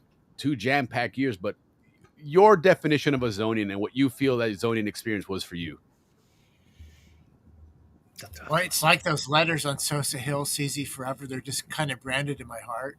Yes. You know, and one thing I'd like to say is I think it was Panama that made the zone great. Right. Because imagine there's the Suez Canal, the Erie Canal. You could have a canal zone along there, but it wouldn't be what we had. Oh, well, 100%. well 100%. said. Yeah, no kidding. No kidding. That's a Absolutely. great It was point. Panama. Living growing up in the Suez Canal zone as opposed to the Panama Canal zone. So It we wouldn't got have the lucky. same ring. No kidding, man. That's a great Yeah. point. We Yeah. got lucky on this. Yeah, So you did I'm indeed. Thank God that I had my 2 years. And like I said, I would see you guys riding around in your Jeeps growing up there and be jealous of you guys.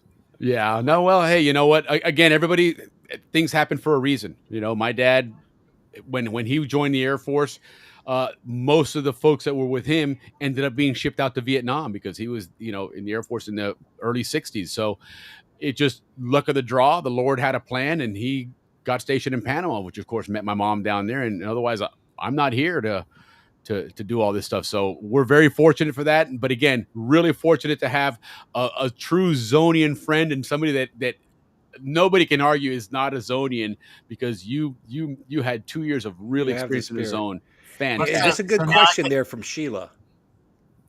Let me see. I didn't. I need someone that can take our 8mm film Sorry, go ahead. and put it on a disc. disc. Any suggestion, bud? Let me. Well, what buddy, I did was I bought a machine off of Amazon, and I had to figure that out. Problem is, you never know what you're going to get if you send your films off somewhere. So I can't really answer that question. True. But there was a wicked learning curve with the machine I bought, because it was like they made this prototype and sold it before they did any field testing. So you had to do all these weird things to get it to work. Interesting. I wanted to answer this question, Vern's question. Yeah, please. Now, how did you pronounce the name of the river? We always said Chagres, but is it like Chagres or No, how do you Chagres is pronounce it? right. We always call it the Chagres.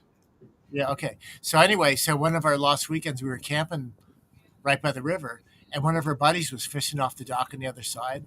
So we swam over there to say hello, not knowing about what a hotbed for sharks that was. And he told us, I just caught a shark in here last week. You guys shouldn't be in the water. We had to swim back without You had to swim mishap. back. Yeah, we had to swim back, yeah. Nice, relaxing swim there. On the way back, it's a terror swim.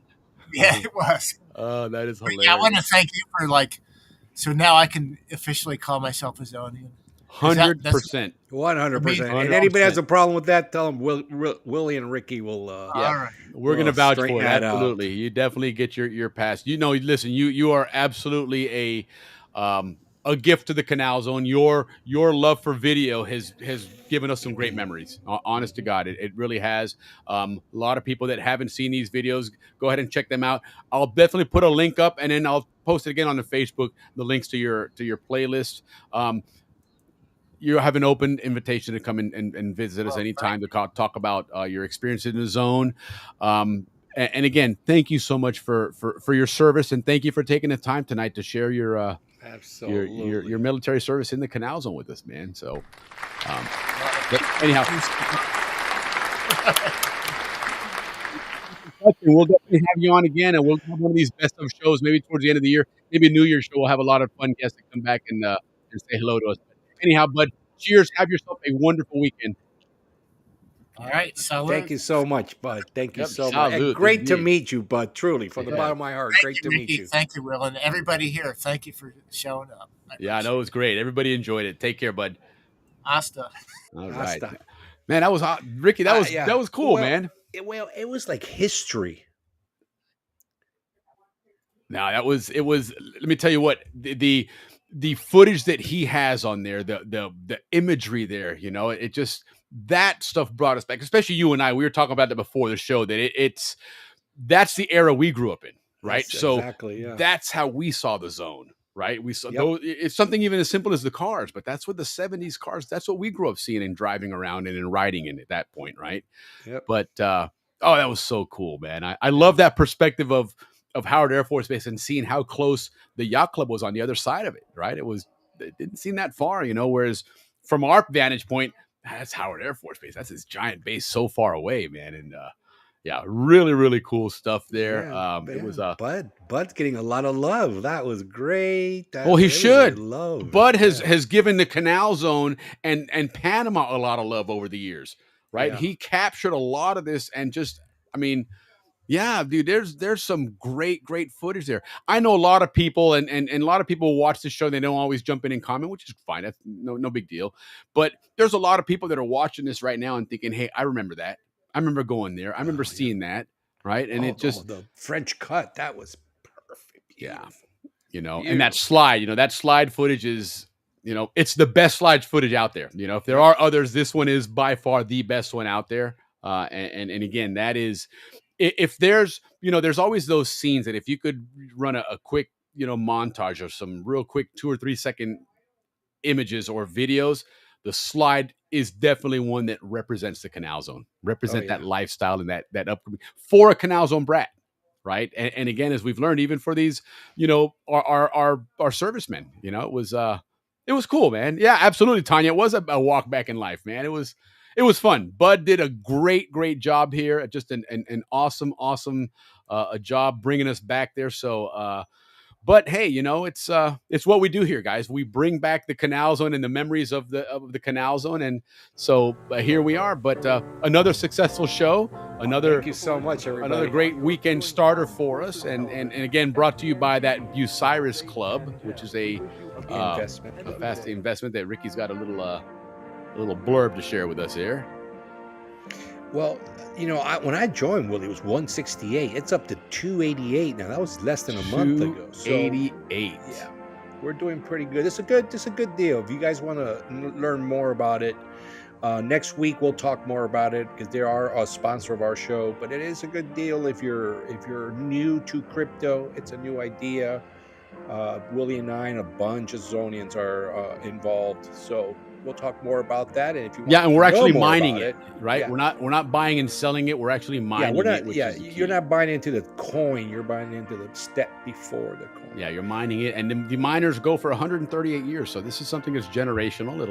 You pass it on to somebody. But I've at this point I started it June 29th, and I've already recouped about 70% of my investment, and it's continuing to go in value. They're looking at $16 down the road. But anyhow, if you get a chance, check them out.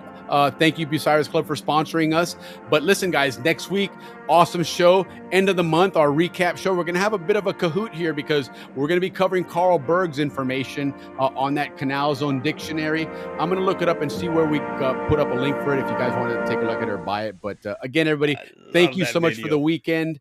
Are joining us. Sorry about the mishap logging in this evening. I'm not sure what happened there, but we learned a lot. Really out of our hands. It really is. It really was. That one was weekly. Everything was waiting because even the Facebook one didn't kick off. Usually it's just YouTube that's kind of finicky, but in this case, Facebook was well. So anyhow, thanks again, guys. Ricky, have an awesome weekend, Papa. Cheers. Great show. Thank you very much, Willie. Thank you, everybody, and we'll see you next week. See you guys.